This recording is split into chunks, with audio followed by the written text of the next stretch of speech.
एक बार फिर आप सभी का स्वागत है हमारे अपने चैनल में बच्चों। और आज हम लोग पढ़ने वाले हैं बहुत ही इंटरेस्टिंग टॉपिक, वो है कॉन्स्टिट्यूशन ऑफ डिपोजिटरी और टर्म्स ऑफ डिपोजिटरी। जी हाँ, डिपोजिटरी सिस्टम के अंदर कौन कौन से पार्टिसिपेट होते हैं, डिपोजिटरी सिस्टम कैसे चलती है और किसका क्या काम है। जी हाँ, वो आज ये टॉपिक में पढ़ने वाले हैं और ये टॉपिक दो मार्क के लिए बहुत ज़्यादा इंपॉर्टेंट होने वाला है। Match the pair, objective, terms या केस स्टडी में आपको हेल्प कर सकता है। तो एंड तक बने रहना, वीडियो को कहीं पे भी स्किप मत करना बच्चों, क्योंकि ये टर्म और बेसिक नॉलेज प्रोवाइड करने वाला है। और सबसे बड़ी बात बच्चों, ये जो डिपॉजिटरी सिस्टम है वो करंट सिनारियो को टच करता है। जी हाँ, अगर आपने इको देखा होगा, अकाउंट देखा होगा, अगर आप अदर सब्जेक्ट को पढ़ रहे हो तो वो आपको पास्ट चीज़ें बता रहे हैं। जैसे कि इकोनॉमिक्स में कोई डेटा अवेलेबल होगा तो आपको वो 2016, 2018, 2015 का डेटा देता होगा, क्यों आपने जो बीता हुआ है वो कल पढ़ रहे हो, क्योंकि आने वाला जो फ्यूचर उसमें भी अपना जो 2-4 साल का लैकिंग पीरियड है एजुकेशन सिस्टम में, वो प्रॉब्लम कर रहा है।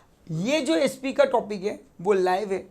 आज डिपॉजिटरी सिस्टम चल रहा है मार्केट में, आपको पता होना चाहिए डिपॉजिटरी सिस्टम, ऑनलाइन सिक्योरिटी में कौन कौन से टर्म्स यूज होते हैं वो आपको पता होना चाहिए। तो ये एक सब्जेक्ट है जो लाइव है, जो करंट सिनारियो से जुड़ा हुआ है और आपके फ्यूचर अर्निंग का सोर्स भी बन सकता है बच्चों। अगर ये कॉन्सेप्ट को अच्छे से समझ जाओगे तो आपका इंटरेस्ट शेयर मार्केट की तरफ बढ़ जाएगा।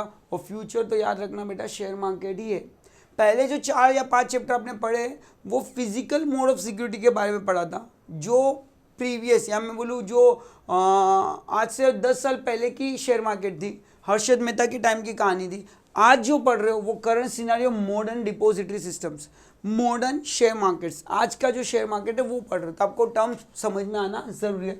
तो board exam related as well as actual life practice में भी ये पता होना ज़रूरी है। और ये पता होगा तो आपके दोस्तों के साथ आप शेयर करोगे और आप अपने आप को स्मार्ट दिखा सकते हो। जी हाँ, let's see constitute of depository system. तो ये डिपॉजिटरी सिस्टम जो है, ये जो इलेक्ट्रॉनिक फॉर्म है, ये जो मैं कहूँगा कि फिजिकल सिक्योरिटी में से जब इलेक्ट्रॉनिक सिक्योरिटी में कन्वर्ट होते हो तो आपको कौन कौन से नाम या कौन कौन से कैरेक्टर के साथ में मिलना पड़ता है या कौन कौन पार्टिसिपेट होता है, ये हमको पढ़ना है। आप समझ रहे हो मेरी बात को? जैसे आप स्कूल में गए तो प्यून मिलेगा आपको टीचर्स मिलेगी, आपको प्रिंसिपल। तो मुझे कब कैसे पता चलेगा भाई, सब तो इंसान है, किसे प्यून बोलूँ, किसे प्रिंसिपल बोलूँ, किसे टीचर बोलूँ, किसे क्लर्क बोलूँ? तो मुझे पहले बताया जाएगा ना भाई कि जो क्लासरूम में पढ़ा रहा है वो टीचर्स है, जो नीचे ऑफिस में बैठ कर कंप्यूटर का काम करता है वो क्लर्क है, जो टेबल पे बैठा है वो प्यून है, और जो बड़े से केबिन में रूलिंग कर रहा है वो प्रिंसिपल है। जी हाँ, उसी तरह आपकी जो डिपॉजिटरी सिस्टम है, जो ऑनलाइन सिक्योरिटी है या इलेक्ट्रॉनिक मोड ऑफ सिक्योरिटी है, जब फिजिकल फॉर्म से आप इलेक्ट्रॉनिक फॉर्म में कन्वर्ट होते हो तो कौन कौन से कैरेक्टर से आपको मिलना है? तो सबसे पहला कैरेक्टर का नाम है वो है आपका डिपॉजिटरी। सेकेंड कैरेक्टर, पहले कैरेक्टर देख ले, ये पिक्चर में कौन कौन है ना। मूवी स्टार्ट होने के पहले भी बताए जाते कि कौन हीरो है, कौन हीरोइन है, राइट, किसने डायरेक्ट किया, ये सब बातें बताई जाती, जिससे हमको पता चलता है भाई पिक्चर में जाना चाहिए या नहीं जाना चाहिए। वैसे यही है डिपॉजिटरी सिस्टम में, सबसे पहले आपको किससे मुलाकात होती है? डिपॉजिटरी से। दूसरा होता है डीपी। डीपी का फुल फॉर्म होता है, ये शॉर्ट फॉर्म में लिखते हैं हम लोग डीपी, बट डीपी का फुल फॉर्म है डिपॉजिटरी पार्टिसिपेट, जो डिपॉजिटर के अंडर काम करता है एज ए एजेंट, ये ध्यान रख लेना। जी हाँ, ये बेनिफिशियरी ओनर, जिसको हम शॉर्ट फॉर्म में बोलते हैं बीओ। पहला था डीपी, दूसरा है बीओ। ये बीओ कौन है बेटा? तो ये बीओ वही शेयर होल्डर है जो शेयर्स खरीदता था फिजिकल फॉर्म में। अब शेयर होल्डर को शेयर होल्डर ना बुला के बीओ कहा जाएगा। और क्यों बेनिफिशियरी ओनर कहा जाएगा इस टॉपिक में डिटेल में पढ़ेंगे, क्योंकि ये सिर्फ बेनिफिट लेने वाला है। जी हाँ, इसके बदले काम कोई और करने वाला, जैसे रेस में घोड़े के ऊपर बैठने वाला, रेस के घोड़े पे बैठने वाला जो जॉकी होता है वो घोड़े को दौड़ाता है, बट घोड़े पे जो पैसा लगाने वाला है, जो घोड़े का मालिक है, कोई और है। उसी तरह यहाँ पे कि भाई अपना जो घोड़ा है वो शेयर मार्केट है और घोड़े पे बैठने वाला जो जॉकी है वो अपना डिपॉजिटरी पार्टिसिपेट है, डिपॉजिटर है जो घोड़े को दौड़ा रहा है। बट एक्चुअल में इन्वेस्टमेंट हमने क्या होता है, वी आर द ओनर, इसीलिए हमको बेनिफिट। जब घोड़ा जीत जाता है ना रेस, जब घोड़ा रेस जीत जाता है ना, तो वो जो पैसे है, जो बेनिफिट है हमको मिलता है, इसीलिए हमें बेनिफिट ओनर कहा जाता है। शेयर मार्केट में भी ऐसा है, जब डिविडेंड मिलने की बात आएगी या जब बोनस मिलने की बात आएगी या जो कंपनी राइट इशू करती है, तो जो बेनिफिट देती है कंपनी वो डायरेक्टली इन्वेस्टर्स को मिलता है। दैट्स वाई इन्वेस्टर्स को या शेयर होल्डर को यहाँ पे बेनिफिट या बेनिफिशियरी ओनर के नाम से पहचाना जाता है। तो इन शॉर्ट में आप ये याद रखो कि जो आपका शेयर होल्डर है उसे ही बीओ कहा जाता है, बेनिफिशियरी ओनर। तो याद रखना, पहला था डिपोजिटर, डिपोजिटरी, दूसरा था डीपी, डिपोजिटरी का पार्टिसिपेट, डिपोजिटरी के एजेंट, और उसके नीचे आता है बेनिफिशियल ओनर, और सबसे लास्ट में वहां पे आपको एक नाम दिया है इशूअर। जी हाँ, इशूअर मतलब भगवान नहीं, इशूअर मतलब वो कंपनी जिसने अपनी सिक्योरिटी को मार्केट में इशू किया है। जी हाँ, तो डिपोजिटरी सिस्टम में कंपनी को हम क्या बुलाते हैं बेटा? इशूअर। डिपोजिटरी सिस्टम में कंपनी को क्या बुलाया जाता है? इशूअर। इन्वेस्टर को क्या बुलाया जाता है? BO, beneficial owner. बेनिफिट उठाने वाला जो होता है उसे बेनिफिशियरी ओनर कहते हैं। डीपी, डिपोजिटरी पार्टिसिपेट होता है, जो फाइनेंशियल इंस्टीट्यूट या बैंक हो सकती है, जो किसके कहने पे काम करता है? डिपोजिटरी के। जी हाँ, और याद रखना आगे और भी डिटेल में हम पढ़ने वाले हैं, तो थोड़े थोड़े नाम थे जो आपको ध्यान रखना है। अब इसको इन डिटेल में पढ़ना, ये अकेला 2-2 मार्क के डिफाइन में आ सकता है। आपको पूछा जाएगा कि explain beneficiary owner, explain depository participate, explain depositor, explain issuer, या इसके पहले के टॉपिक में मैंने आपको पढ़ाया था। इसके पहले जो आपका चैप्टर है या वीडियो है वो देख लेना, वहाँ पे कोऑपरेट एक्शन करके एक वर्ड है जिसको मैंने हाईलाइट किया हुआ है, बहुत अच्छे से 2 मार्क के लिए आ सकता है बेटा। ठीक है, तो चलिए शुरू करते हैं। Constitute of depository system, participate of a depository system. Depository system में कौन कौन पार्टिसिपेट करता है? तो वहां पे बोला सेंट्रल डिपोजिटरी सिस्टम। इंडिया में मल्टी डिपोजिटरी सिस्टम है, तो 2 डिपोजिटरी इंडिया में है। पहला है CDSL और दूसरा है NDSL। जी हाँ, ये 2 डिपोजिटरी सिस्टम है। डिपोजिटरी के नीचे या डिपोजिटरी अंडर कौन काम करता है बेटा?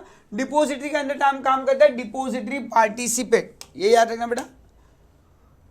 आगे और भी ब्यूटीफुल पीपीटी आपके लिए अवेलेबल है। तो ये जो डिपोजिटरी है उसके अंदर कौन काम करता है बेटा? डीपी काम कौन करता है, और डीपी किसके साथ डील करता है? तो डीपी डील करता है बेनिफिशियरी ओनर के साथ में, राइट। ये चेन सर्कल बनेगा और डिपोजिटरी बेनिफिशियरी ओनर का पैसा डायरेक्टली जाता है ये। जी हाँ, डिपोजिटरी इन इंडिया कितने डिपोजिटरी है बेटा? इंडिया में 2 डिपोजिटरी है। पहला डिपोजिटरी का नाम है वो है NSDL और दूसरे डिपोजिटरी का नाम है CDSL। जी हाँ, नेशनल सिक्योरिटी डिपोजिटरी लिमिटेड। ठीक है, NSDL having a 1.3461936 demat account. अच्छा, वहां पे बोला, और ये कब का डेटा है? 2014 का डेटा है। अभी तो बहुत ज़्यादा हो चुका होगा बेटा। और central depository service limited CDSL having 92 lakhs कहा गया है डीमेट अकाउंट है, बट ये भी कहानी 2014 की है। आज हम लोग 2023 में न्यू डेटा अगर देखने गए तो इससे मल्टीप्लाई बाय 10 टाइम हो सकता है आपको। सो इनके अंदर इतने डीमेट अकाउंट है। अब डीमेट अकाउंट क्या होता है? तो जब किसी भी शेयर होल्डर को जिसका फिजिकल शेयर है उसे इलेक्ट्रॉनिक फॉर्म में जब कन्वर्ट होता है तो उसे डीमेट अकाउंट बनाना पड़ता है। मतलब इन शॉर्ट में इतने इन्वेस्टर्स इनके अंडर है। जी हाँ, लेट्स स्टार्ट। डिपोजिटरी का काम क्या है, डिपोजिटरी के बेनिफिट्स क्या है, हमने पहले भी पढ़ चुके हैं। Depository like as a bank, मैंने आपको पहले बताया था। जिस तरह बैंक अपनी सिक्योरिटी को, जिस तरह बैंक अपनी मनी को होल्ड करता है और इन्वेस्टर्स के कहने पे या अकाउंट होल्डर के कहने पे वो ट्रांजैक्शन करता है, उसी तरह डिपोजिटरी भी सिक्योरिटी को इलेक्ट्रॉनिक फॉर्म में होल्ड करता है, राइट। और जिस तरह बैंक में पैसे रखने जाते तो आपको एक बैंक अकाउंट ओपन करना पड़ता है, चाहे वो सेविंग अकाउंट हो, करंट अकाउंट हो या फिक्स डिपॉजिट अकाउंट हो। उसी तरह जब आप इलेक्ट्रॉनिक मोड में आपके शेयर्स को होल्ड करना चाहते हो तो आपको एक अकाउंट ओपन करना पड़ेगा, उसे डीमेट अकाउंट कहते हैं। Clear everyone? और ये डीमेट अकाउंट होल्ड होता है डिपोजिटरी के पास, याद रखना। तो सबसे पहला who is a depository? Depository is an organisation. आराम से समझो बेटा, कोई घाय नहीं है, आपको समझ में आना चाहिए, आप लिख पाओगे। 4 मार्क्स से लेके 2 मार्क्स के लिए क्वेश्चन आ सकता है। What is depository? तो depository is a test, depository is an organisation. जी हाँ, डिपोजिटरी है क्या सर? तो डिपोजिटरी एक ऑर्गेनाइजेशन है लाइक अ सेंट्रल बैंक। जी हाँ, depository like as a central bank where security are held in a electronic form. जी हाँ, जिस तरह कमर्शियल बैंक को कंट्रोल कर दी है RBI, reserve bank of India, उसी तरह जो डीपी होते हैं, डीपी डिपोजिटरी पार्टी, उसको कंट्रोल करने वाला कौन है? डिपोजिटर। तो मैं कह सकता हूं depositor is like a central bank, RBI, reserve bank of India, जो सिक्योरिटी को कौन से फॉर्म में होल्ड करता है बेटा? इलेक्ट्रॉनिक फॉर्म में, right. At the investor request. जी हाँ, आपके कहने पे डिपोजिटरी, जी हाँ, ये नाउन लिखा, ये प्रोनाउन है, आप नाउन यूज करो वहां पे, तो इट के यहाँ पे मैं क्या लगा रहा हूं, depository. Depository also provide different service, जी हाँ, डिपोजिटरी क्या प्रोवाइड करता है बेटा, different service related to transaction such security. बहुत सारे ट्रांजेक्शन आपको प्रोवाइड करता है, बहुत सारे बेनिफिट्स आपको प्रोवाइड करता है। Depository responsible for safe keeping, जी हाँ, डिपोजिटरी की जवाबदारी है कि आपकी सिक्योरिटी को क्या रखे, सेफ रखे, इन्वेस्टर की सिक्योरिटी को क्या करे, सेफ रखे। Yes, there is a no direct access of investors, जिस तरह हम और आप आरबीआई से डायरेक्ट डील नहीं कर सकते, उसी तरह इन्वेस्टर मतलब कि बीओ डायरेक्टली डिपोजिटर से डील नहीं कर सकता है, आपको डील करनी है डीपी से। जैसे कि हम हमारे कमर्शियल बैंक के पास जाते हैं, है ना, उसी तरह हमको डीपी के पास जाना और डीपी डील करेगा डिपोजिटरी से। जी हाँ, कमर्शियल बैंक भी डील करती है आरबीआई से, उसी तरह डीपी डील करता है अपने डिपोजिटर से। जी हाँ, there is a no direct access of investors with the depository या depository. It work, depository work as a link between company and investors. जी हाँ, डिपोजिटरी किसके बीच की लिंक है बेटा, तो कंपनी और इन्वेस्टर्स के बीच की लिंक है, कौन, डिपोजिटरी। डिपोजिटरी के नीचे कौन आएगा बेटा, जी हाँ, डीपी। लेट्स सी, तो ये बेसिक टर्म थी, आपको समझ में आ गई होगी क्या कहते हैं डिपोजिटरी। तो depository like a central bank है। डिपोजिटरी क्या कहता है, डिफरेंट सर्विस प्रोवाइड करता है related to the transactions. Depository क्या कहता है, सिक्योरिटी को सेफ कीपिंग करता है, इन्वेस्टर्स की सिक्योरिटी को सेफ रखता है। पर हाँ, डिपोजिटरी डायरेक्टली डील नहीं करता है इन्वेस्टर्स के साथ में, ये याद रखना बेटा। और it is a link between company and investors. तो लेट्स सी, यहाँ पे एक छोटा सा पिक्चर में आपको दिखा, जिससे यहाँ पे मैंने कहा आपको डिपोजिटरी पार्टिसिपेट की बात करते हैं आप। तो depository participate like as agent of the depositor. जी हाँ, आरबीआई ने नीचे कमर्शियल बैंक शुरू किया, कमर्शियल बैंक अपने हमारे आप लोगों से डील करता है। उसी तरह ये कॉन्स्टिट्यूशन डिपोजिटरी सिस्टम के अंदर सबसे पहले डिपोजिटरी और कंपनी डायरेक्ट डील करती है, डिपोजिटरी और डीपी डायरेक्ट डील करता है। डिपोजिटरी और इन्वेस्टर के बीच में जो है उसे कहते हैं डिपोजिटरी पार्टिसिपेट। ये डिपोजिटरी पार्टिसिपेट कौन हो सकता है, तो डिपोजिटरी पार्टिसिपेट कोई फाइनेंशियल इंस्टीट्यूशन बन सकता है, ये याद रखना आप लोग, आप और मैं नहीं बन सकते। लेट्स सी, डिपोजिटरी पार्टिसिपेट का मतलब क्या होता है, तो सबसे पहले फिलिंग द ब्लैंक्स में आ सकता है, वो याद रखना, depository participate is a dash of the depository. तो depository participate is a agent of depositor. जी हाँ, डिपोजिटर का कौन है बेटा, एजेंट। मतलब यहाँ पे मैं कहूँ तो पहले कौन है, कंपनी है, फिर कौन है बेटा, एक इंस्टीट्यूशन है, और फिर कौन है, तो डिपोजिटरी और हम। तो जी हाँ, ये है डिपोजिटरी और ये है डीपी। जी हाँ, DP is a agent between depository and BO, beneficiary owner के बीच का लिंक है, एजेंट है। DP is a register under the SEBI act. जी हाँ, जिसे डिपोजिटरी का काम करना होता है उसे अपने आप को रजिस्टर करना पड़ता है under the SEBI act. It enjoy the rights and obligation on specific under SEBI act 1996 के अंदर उसे रजिस्टर करना पड़ता है बेटा। इट इज इंटरमीडिएटरी, पहले कहा गया ये एजेंट है, ये इंटरमीडिएटरी है, appointed by the depository. Depository ने इसे अपॉइंट किया है अपने अंडर, जो अपने इन्वेस्टर से या बेनिफिशियरी ओनर से डायरेक्ट डील करेंगे। DP act is a link between depository and investors. जी हाँ, आपने होलसेलर रिटेलर के बारे में पढ़ा होगा, तो कंपनी के बाद होलसेलर आता है, होलसेलर के बाद में रिटेलर, और रिटेलर डील करता है अपने कस्टमर से। तो मैं कह सकता हूं बेटा कि ये वो डिपोजिटरी है जो कस्टमर से क्या करता है, डील करता है। ये वो रिटेलर है जिसको हमको अगर छोटे छोटे 10 शेयर 15 शेयर 1000 शेयर 10,000 शेयर चाहिए तो हम डीपी के पास जाएंगे, डीपी हमारे लिए शेयर खरीदेगा और बेचेगा डिपोजिटरी के पास से लेके, और डिपोजिटरी डील करेगा कंपनी के साथ, right. Let's see, DP depository participate, let यहाँ पे DP act as a link between depository and investor, जो देखा। Next, depository participate deal with the customers. जी हाँ, कस्टमर से डायरेक्ट डील कौन करता है, डीपी करता है। It is send the statement and account, आपका पीरियडिकली रिपोर्ट, डेली रिपोर्ट, अगर जो भी कुछ आपको अकाउंट की डिटेल चाहिए तो किससे मिल जाएगी, आपको डीपी से मिल जाएगी। DP depository participate function like as a security bank. जी हाँ, कमर्शियल बैंक या सिक्योरिटी बैंक की तरह काम करता है। Depository participate dematerialisation. जी हाँ, डिपोजिटरी पार्टिसिपेट डीपी फैसिलिटी देता है डीमटेरियलाइज करने का। जब भी आपको आपके फिजिकल शेयर्स को कन्वर्ट करना है इलेक्ट्रॉनिक फॉर्म में, तो हमें किसके पास जाना पड़ेगा, डीपी के पास जाना पड़ेगा। जी हाँ, depository participate credit the security on event of right issue, bonus etcetera. It handle, it मतलब डिपोजिटरी पार्टिसिपेट हैंडल करता है yes instant transfer, out payment और डिविडेंड और इंटरेस्ट। डिपोजिटरी पार्टिसिपेट सेटल करता है electronic transaction following the work of the DP. Financial institution, bank, जी हाँ, कोई financial institution, bank, yes approve foreign bank, या फिर यहाँ पहले custodian of responsible for overseeing operation of the assets fund, ये लोग डिपोजिटरी पार्टिसिपेट बन सकते हैं। स्टॉक ब्रोकर डिपोजिटरी पार्टिसिपेट बन सकता है अपना Harshad Mehta. Clearing corporation depository participate बन सकता है। एनएफ, एनबीएफ मतलब कि नॉन बैंकिंग फाइनेंशियल कंपनी भी अगर चाहे तो डीपी बनना तो बन सकता है। रजिस्ट्रेशन करना पड़ेगा under depository act. Yes, register to issue the share transfer agent. The DP maintain the account of security of each investors. DP हर एक इन्वेस्टर्स का अकाउंट क्या करता है बेटा, सेपरेटली मेंटेन करता है। DP has a unique number for identification, DP का अपना खुद का एक आइडेंटिफिकेशन नंबर होता है। तो इस टॉपिक में हमने क्या क्या पढ़ा बेटा कि क्या होता है डीपी, क्या होता है डिपोजिटरी पार्टिसिपेट, डिपोजिटरी पार्टिसिपेट कौन कौन बन सकता है।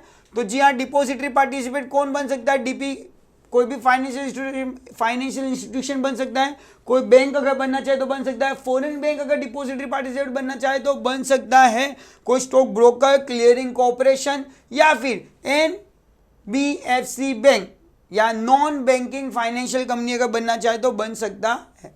अब सबसे एंड में हम बात करेंगे दो बातों की, कौन होता है बेनिफिशियल ओनर और क्या होता है इशूअर। बेनिफिशियल ओनर मतलब मैंने आपको कहा कि जो पैसे इन्वेस्ट करता है, जो शेयर होल्डर होता है, जिसे फिजिकल फॉर्म से इलेक्ट्रॉनिक फॉर्म में कन्वर्ट होना है, उसे हम बेनिफिशियरी ओनर कहते हैं। इनिशियली वो शेयर होल्डर होता है, जब उसकी सिक्योरिटी को फिजिकल फॉर्म से इलेक्ट्रॉनिक फॉर्म में कन्वर्ट कर दिया जाता है तो उसे बेनिफिशियल ओनर का टाइटल मिल जाता है। क्यों बेनिफिशियल ओनर कहते हैं, यहां पे आपको समझ जाएगा। द बेनिफिशियल ओनर मतलब क्या बेटा, BO is the dash, BO ही इन्वेस्ट होता है security who has availed the service of the depository participate, जो डिपोजिटरी पार्टिसिपेट के सर्विस लेना चाहता है, जो इलेक्ट्रॉनिक सर्विस लेना चाहता है, इलेक्ट्रॉनिक फॉर्म में अपने आप को कन्वर्ट करना चाहता है, उसे हम डिपोजिटरी पार्टिसिपेट के पास जाने वाले को बीओ कहते हैं। A person who are availing, who are receiving the service of the DP, उसे हम बेनिफिशियरी ओनर कहते हैं। BO beneficiary owner is entitled to all the rights. जी हाँ, भले आप अपनी सिक्योरिटी डीपी को दे दो, जी हाँ, भले आपकी सिक्योरिटी पे रियल ओनर कौन बन जाता है, डिपोजिटर, बट आपको हर एक बेनिफिट मिलते रहेगा, जैसे कि benefit and subject to all liability with the respected to the security held by the depository. Depository system में इलेक्ट्रॉनिक फॉर्म में कन्वर्ट होने के बाद भी आपको सभी राइट्स मिलेंगे, सभी लायबिलिटी आपको पे करनी पड़ेगी like a share holder. The BO can also called as a client of depository और डीपी। जी हाँ, बीओ क्या है बेटा, तो बीओ क्या कहलाएगा, बेनिफिशियरी ओनर को एक और नाम है क्लाइंट। किसका क्लाइंट, डिपोजिटरी का या डीपी का। जी हाँ, yes, BO is a client is request to open a demat account. जब भी आपको बीओ बनना है, मतलब कि बेनिफिशियरी ओनर बनना है, फिजिकल मोड ऑफ सिक्योरिटी से इलेक्ट्रॉनिक मोड ऑफ सिक्योरिटी में कन्वर्ट होना है, तो आपको बेटा क्या करना पड़ेगा, एक डीमेट अकाउंट ओपन करना पड़ेगा। किसके पास जाके, डीपी के पास जाके, electronic holding of security. BO has a pay charge to the DP for availing the services. जी हाँ, बीओ को एक नॉमिनल चार्जेस पे करना पड़ता है डीपी को टू गेटिंग द ऑनलाइन, ये जो इलेक्ट्रॉनिक सर्विस है वो लेने के लिए आपको डीपी को चार्जेस पे करने पड़ते हैं। BO is given a unique account number of security I held, जिसे हम लोग डीमेट अकाउंट नंबर भी कहते हैं। जब आप बीओ बन जाते हो, आपकी सिक्योरिटी इलेक्ट्रॉनिक फॉर्म में ट्रांसफर कर दी जाती है बाय द डीपी, तो आपको एक यूनिक आइडेंटिफिकेशन नंबर मिलता है जिससे आप अपनी डिटेल आसानी से चेक कर सकते हो, right. And last and final, who is the issuer. Issuer तो भाई सबको पता है, कंपनी को कहते हैं। It means the company which has issue the security, जो भी कंपनी सिक्योरिटी शेयर इशू करते हैं उसे हम लोग यहाँ पे इशूअर कहते हैं। यस, विच आर डिमटेरियलाइज, जिस सिक्योरिटी को डिमटेरियलाइज किया जाता है। It must be registered with the depository participate. जी हाँ, नेक्स्ट लेक्चर में हम लोग पढ़ेंगे concept and terms related to depository system. छोटे छोटे कॉन्सेप्ट, छोटे छोटे टर्म पढ़ने वाले हम लोग, क्या होता है डिपोजिटरी सिस्टम में, किसे क्या बुलाया जाता है। बट जी हाँ, अब हमको पता चल चुका है डिपोजिटरी सिस्टम, डिपोजिटरी सिस्टम के कॉन्स्टिट्यूट क्या क्या है, कौन कौन उसके पार्टिसिपेट है और किसे क्या बुलाया जाता है। लेट्स सी, एक छोटा सा क्लिप फिर से रिकॉल कर लेते हैं और पूरे आंसर को इजीली मेमोराइज कर लेते हैं कि भाई कॉन्स्टिट्यूशन ऑफ डिपोजिटरी सिस्टम क्या था। सबसे पहला कॉन्स्टिट्यूशन क्या था बेटा, डिपोजिटरी। यस, डिपोजिटरी का कॉन्स्टिट्यूशन क्या समझेगा बेटा हमको, बेटा depository is a like a dash, depository like is a central bank. Depository क्या करती है, इलेक्ट्रॉनिक मोड में होल्ड करती है सिक्योरिटी को। Yes, depository can not deal directly with the BO. याद रखना, डिपोजिटरी बीओ से डायरेक्ट डील करता नहीं है। डिपोजिटरी अपने अंडर किसको रखता है बेटा, डीपी को। ये डीपी अपनी क्यों है बेटा, तो कमर्शियल बैंक की तरह काम करती है। इसको किसका नाम दिया गया है, लाइक आरबीआई। ये आरबीआई नहीं है, लाइक आरबीआई है, ठीक है। जिस तरह हम आरबीआई से डील नहीं करते वैसे बेनिफिशियरी होना डिपोजिटरी डायरेक्ट डील करता नहीं है। हाँ, डिपोजिटरी की जवाबदारी होती है safe keeping of the security, investor की सिक्योरिटी को सेफ रखना, different types of service provide करना, right, and work as a link between company and investors. जी हाँ, डिपोजिटरी डायरेक्ट डील किससे करता है, इशूअर से कर सकता है, इनका डायरेक्ट रिलेशन हो सकता है। Next, DP. DP is a like is a dash of the depositor, agent of the depositor. DP is a relation या interlink between the depository and beneficial owner. Depository provide the benefit and service to the BO by taking a nominal charges. DP provide benefit या DP facilitate convert the security in the electronic mode. किसको, BO को। BO कौन है, तो BO is a investors। और issuer कौन है, तो वो कंपनी जो सिक्योरिटी क्या करती है, इशू करती है, और वो सिक्योरिटी को फिर क्या करते हैं बेटा, इलेक्ट्रॉनिक मोड में कन्वर्ट करते हैं। नेक्स्ट चैप्टर में हम लोग, नेक्स्ट लेक्चर में हम लोग मिलने वाले हैं कॉन्सेप्ट, छोटे छोटे टर्म्स, छोटे छोटे कॉन्सेप्ट जिसके बेस पे डिस्टिंग बिटवीन भी आता है और टर्म्स भी आती है रिलेटेड टू डीमटेरियलाइज, रीमटेरियलाइज किसे कहते हैं, फंगेबिलिटी कैसे कहते हैं, बहुत ज़्यादा इंपॉर्टेंट टर्म है, छोटे छोटे तुरंत समझ में आ जाएगी। तो नेक्स्ट वीडियो के लिए जल्द मिलते हैं मेरे बच्चों। चैनल को लाइक सब्सक्राइब करना नहीं भूलना, शेयर करना नहीं भूलना, क्योंकि बोर्ड एग्जाम आने वाली है। आप जैसे और भी बहुत सारे बच्चे जो वेट कर रहे हैं हमारे लेक्चर्स के लिए। तो thank you so much. Share